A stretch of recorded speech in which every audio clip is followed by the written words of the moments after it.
Hello, dear guys, and dear student, and also dear viewers. You're welcome in this class. And today हम लोग दोस्तों पढ़ने वाले हैं रेशियो के बारे में। ठीक है, जैसा कि आप लोग को दिख रहा होगा और आप लोग बचपन से भी पढ़े होंगे, तो अनुपात के बारे में कुछ ना कुछ जानकारी जरूर होगा। ठीक है, हम लोग अनुपात के साथ साथ समानुपात भी पढ़ते हैं। ठीक है, समानुपात। देखिए, सबसे पहले अगर हम किसी चीज़ को सीखते हैं तो उसके एक एक लेटर के बारे में हमें समझना पड़ता है, तभी हमको समझ में आता है कि ओरिजिनली है क्या। ठीक है, देखिए, अनुपात का मतलब होता है एक ही, जैसे देख लीजिए, अनुपात का मतलब होता है उसे तुलना करना, एक दूसरे से तुलना करना। ठीक है, अनुपात को हम ऐसे बोल सकते हैं कि इसका दूसरा नाम तुलना डाल सकते हैं, तुलनात्मक कह सकते हैं। ठीक है, जैसा कि मान लीजिए 4:2 लिखते हैं। ठीक है, तो ये हम लोग इस तरह से देखे होंगे बचपन से। ठीक है, वीडियो ज़्यादा लंबी नहीं होगी, ये थोड़ा छोटा ही टॉपिक है। देखिए, 4:2, ये अनुपात। सबसे पहले देखिए, अनुपात का चिन्ह जो होता है वो ये होता है। ठीक है, इस तरह से जैसे हम घड़ी में लिखते हैं ना कि 4:05 हुआ है, तो ये अनुपात। इसको अगर हम यहाँ मिनट नहीं डालेंगे तो ये, अगर ये मिनट न डाले तो ये हो जाएगा 4:5, यानी 4:5। इसको ऐसे लिख सकते हैं 4/5, यानी 5 भाग में से चौथा हिस्सा, यानी 4 भाग। इसको ऐसे लिख सकते हैं 4/2, यानी इसको काट देंगे तो 2, यानी कि 2/1, यानी कि सीधा 2। यानी कहने का मतलब है कि समानुपात बराबर हिस्सों में तकसीम करना, बांटना, डिवाइड करना। ठीक है, एक तरफ से जिस तरह से भाग होता है ना, जैसे मान लीजिए कि 4/, यहाँ लिख देते हैं हम 8, तो ये तो एक हिसाब से भाग हो गया, 8 से भाग देंगे 4 में। ठीक है, तो 0.0 डालेंगे तो 8×5 = 40। इस तरह से ये भाग हुआ। भाग हुआ असल में यही जो है सो भाग का ही एक ये छोटा सा रूप होता है, जिसे हम अनुपात कहते हैं। इसको अनुपात में लिखेंगे तो कितना लिखेंगे, 4:8, यानी इस 4 को 8 भाग में बांट रहे हैं, यही ना। यानी इस 4 को 8 भाग में बांटा जा रहा है, यानी कि कहीं ना कहीं ये अनुपात जो है वह बराबर हिस्सों में बांटने का काम करता है। ठीक है, जैसे मान लीजिए इसको हम काटते हैं तो 4×1 = 4, 4×2 = 8, यानी कि अब एक बचा, यानी एक को जो है सो 2 हिस्से में बांटना है, यानी आधा आधा हिस्सा में बांटना है।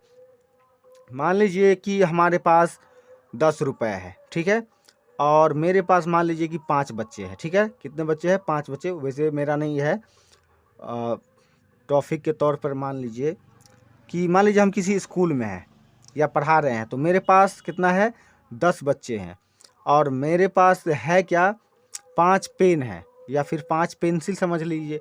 तो इसको जो देंगे तो कितना कितना हिस्सा होगा। ठीक है, 10 क्या है, बच्चे हैं, और 5 ही पेंसिल है, तो इसको काटिए। देखिए, 5 का 5, 5×2 = 10, तो कितना हुआ, यानी इसको 2-2 भाग में बांटना पड़ेगा। यानी कि अगर हमारे पास 10 बचे हैं और 5 ही पेंसिल है तो आधा आधा, यानी काट करके देंगे। तो एक कहीं ना कहीं ये बांटने का ही काम कर रहा है। अनुपात, रेशियो मतलब बांटना ही होता है। ठीक है, और जहाँ तक बात है समानुपात, तो देखिए, समा यानी कि सामान जोड़ समानुपात, जोड़ पात या अनुपात बोल सकते हैं, या फिर अनुपात भी लिख सकते हैं, या फिर ऐसे लिख सकते हैं समा जोड़ अनुपात। फिलहाल ये हमको संधि विच्छेद में उतना नहीं जाना है कि क्या सही है क्या गलत है, हमको बस मैटर जो है वो क्लियर करना है। यानी कि समान अनुपात यानी बराबर हिस्सों में बांटना, इसका भी मतलब यही होता है। लेकिन इसका कैसे होता है, देखिए, समानुपात का चिन्ह जो होता है ये होता है इस तरह से। ये तो अनुपात का हुआ, और इसमें अगर हम डबल डाल दे तो ये अनुपात हो जाएगा। ठीक है, सॉरी, समानुपात हो जाएगा। तो इसका भी मतलब यही होता है। इसका मतलब होता है, जैसे मान लीजिए कि देखिए यहाँ 2:3 है, और इसका समानुपात यानी कि इसी के बराबरी में सेम यहाँ मान लीजिए कि कुछ 4:5 है। ठीक है, तो ये जो हुआ ये हमारा चिन्ह हुआ अनुपात का, ये भी हुआ अनुपात का, लेकिन ये क्या हो गया, ये जो है ये हो गया समानुपात का। ये सब देखिए ऑब्जेक्टिव क्वेश्चन में ज़्यादातर पूछा जाता है। यदि आप स्टूडेंट हैं तो आपको तो यूज आप कीजिएगा ही, लेकिन यदि आप स्टूडेंट नहीं है तो अपने छोटे या अपने स्टूडेंट या जो भी आपसे नीचे जो पढ़ने वाला बच्चा है उनको आप बता सकते हैं, जिससे ये ऑब्जेक्टिव में काम आ जाएगा। ये हुआ आपका अनुपात, और इस तरह का जो चिन्ह है इसे कहेंगे समानुपात। ठीक है, तो डियर स्टूडेंट और डियर व्यूवर्स, ये वीडियो थोड़ा लंबा हो गया, फिर भी मैं चाह रहा था कि 2 मिनट में ख़त्म कर दिया जाए, लेकिन ये वीडियो थोड़ा लंबा हो गया, इसके लिए सॉरी। लेकिन देखिए यदि हम किसी चीज़ को बढ़िया से समझेंगे तो उसमें थोड़ा समय देना ही पड़ता है। तो देखने के लिए बहुत बहुत धन्यवाद। यदि आपको ये वीडियो सही लगा तो लाइक कीजिए, बुरा लगता है या ना समझ में आए तो डिसलाइक भी कर सकते हैं, कोई दिक्कत नहीं, क्योंकि यहाँ हम सिर्फ अपना ज्ञान बांटने के लिए ही यह वीडियो बना रहे हैं, ताकि मेरे पास जो भी नॉलेज है उस नॉलेज से किसी को बेनिफिट हो सके। ठीक है, ये बात अलग है कि यूट्यूब पर वीडियो बनाने से पहले लोग सोचता है कि कमाएंगे, लेकिन कमाना इतना आसान नहीं है यूट्यूब पे। इसीलिए मेरा मकसद है अभी फ़िलहाल कि जितना जो कुछ हम जानते हैं वो चीज़ आप लोगों से शेयर करें।